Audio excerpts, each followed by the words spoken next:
Halo, selamat pagi semuanya. Assalamualaikum warahmatullahi wabarakatuh. Kembali lagi kita ketemu ya di pelajaran seni budaya Kota Palangkaraya dan bersama saya Ria Rapika.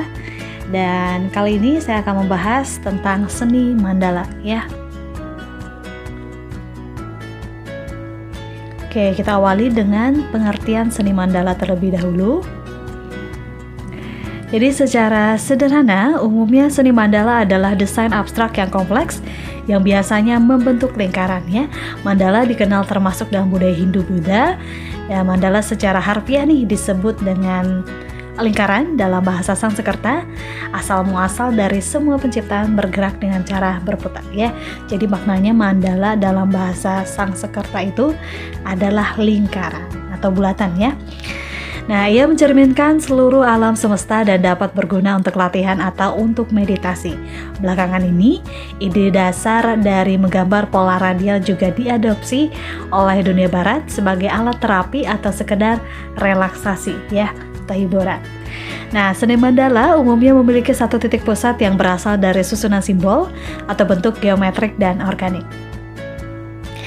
Nah, setelah pengertian tadi, kita beranjak ke sejarah seni mandala ya. Nah, ini adalah contoh karya kolosal seni mandala 3 dimensi yang masih ada sampai saat ini, yaitu Candi Borobudur, bentuk dasar yang proporsional dan simetris. Umat Buddha pertama kali menciptakan mandala sebagai alat meditasi untuk membebaskan diri mereka dari siklus kematian dan kelahiran kembali yang tidak pernah berakhir. Nah, psikioanalis Carl Jung menyebut mandala sebagai representasi dari ketidaksadaran, percaya pada pola-pola ini sebagai sarana untuk memahami kepribadian dengan totalitas gitu ya. Jadi Carl Gustav Jung ini adalah seorang psikolog yang berasal dari Swiss dan seseorang yang merintis dan mengembangkan konsep psikologi analitik dan psikioanalisis gitu ya. Oke, kemudian ada jenis-jenis seni mandala. Nah, mandala dapat dibuat melalui benang, lukisan, gambar, atau bahkan ditarik dari pasir ya. Dan ada 3 simbol jenis mandala, di antaranya ada yang pertama mandala pasir ya. Nah, mandala pasir ini adalah alat meditasi untuk fokus. Mandala pasir dianggap sebagai pilihan paling spiritual ya. Sudah menjadi tradisi bahwa upacara sakral diadakan pada saat pembuatan mandala pasir.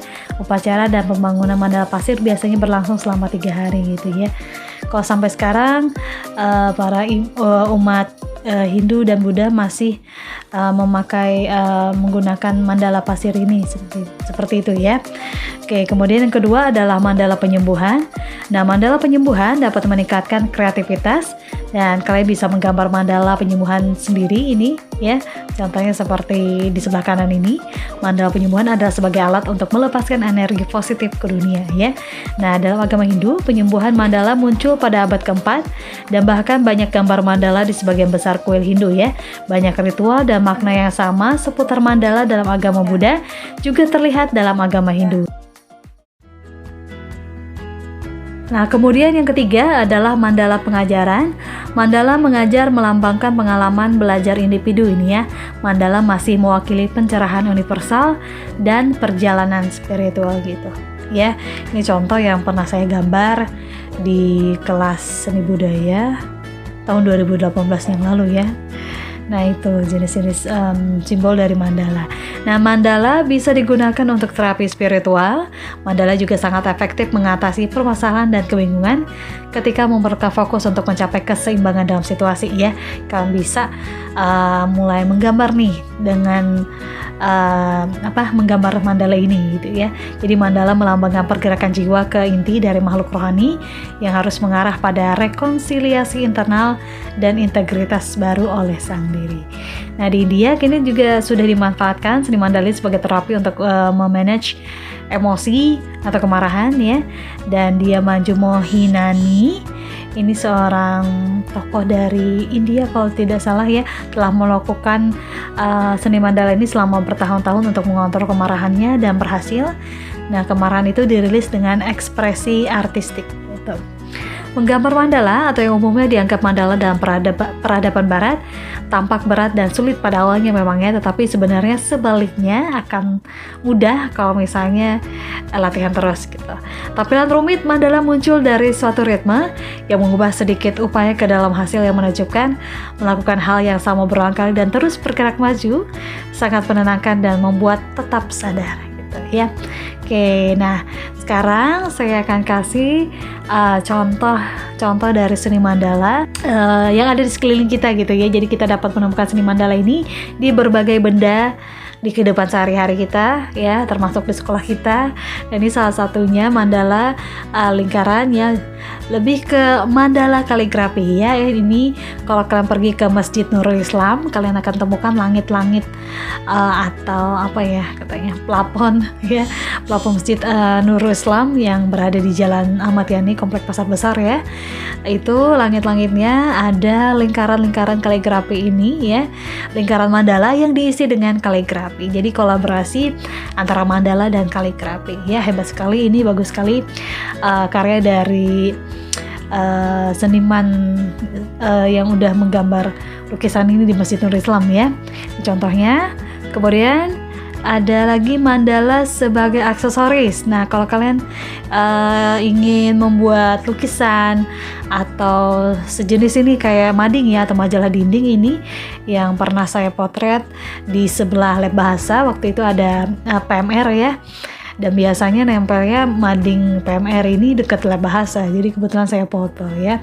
Nah, salah satu kakak tingkat kalian yang udah lulus menggambar dekorasi mandala, menggambar seni mandala ini sebagai bentuk dekorasi untuk membuat majalah dindingnya menjadi lebih manis lagi, lebih cakep lagi gitu ya. Terus, nah ini juga masih dari mading PMR ya. Nah ini bagus sekali. Nah ini termasuk mandala kaligrafi juga. Di dalamnya ada kaligrafi Asmaul Husna ya, dilingkari dengan menggunakan seni mandala, plus ada beberapa pola zentangle ya itu. Nah, mandala juga bisa kita temukan kalau misalnya secara tadi manual ya, tradisional, bahkan dalam digital pun bisa kita temukan ya. Nah, seperti ini adalah undangan graduation ceremony tahun berapa ya? 2019 ini ya, undangannya. Cetakannya itu menggunakan dekorasi mandala seperti kalian lihat atas bawahnya itu menggunakan mandala gitu ya, entah mereka pesan nama siapa ini ya cetakannya gitu. Oke, nah seni mandala juga bisa tadi sebagai majalah dinding atau dekorasi yang ada di lukisan atau di undangan atau di kartu apapun ya, atau bahkan di buku diari dan lain-lain. Nah, seni mandala juga bisa kita temukan di mural ya, mural dinding sebagai dekor rumah, home furniture, bukan home furniture ya, home decoration jadinya. Kemudian maaf ini gambarnya jadi pecah, ini dots mandala ya, jadi menggambar mandalanya ini menggunakan titik-titik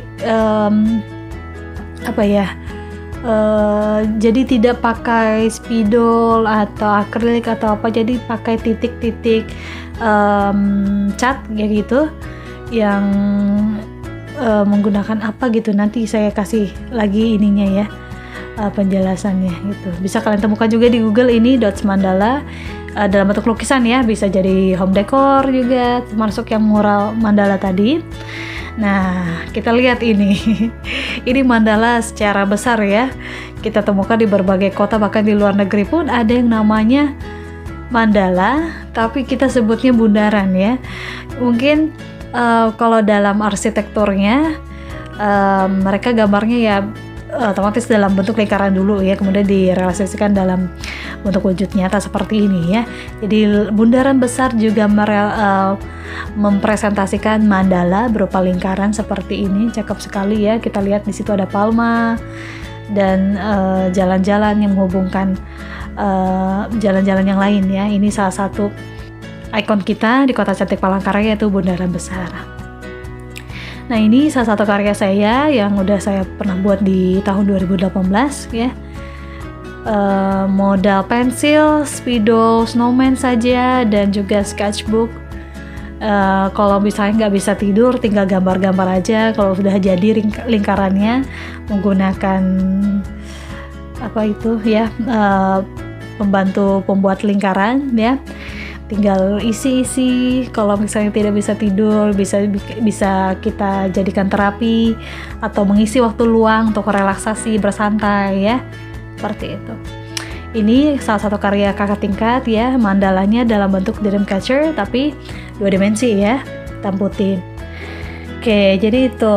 Nah, untuk sementara penjelasan saya di PPT ini cukup sekian saja. Seterusnya nanti akan kalian tonton video berikutnya, nanti kita akan lebih ke coloring mandala dulu, mewarnai mandala secara digital dulu. Nanti secara manualnya ya, secara tradisionalnya akan saya perintahkan nanti di kemudian hari. Untuk sementara ini dulu, terima kasih udah menonton penjelasan pembelajaran kita untuk hari ini. Terima kasih banyak dan sampai jumpa di lain waktu lagi ya. Oke, terima kasih. Wassalamualaikum warahmatullahi wabarakatuh.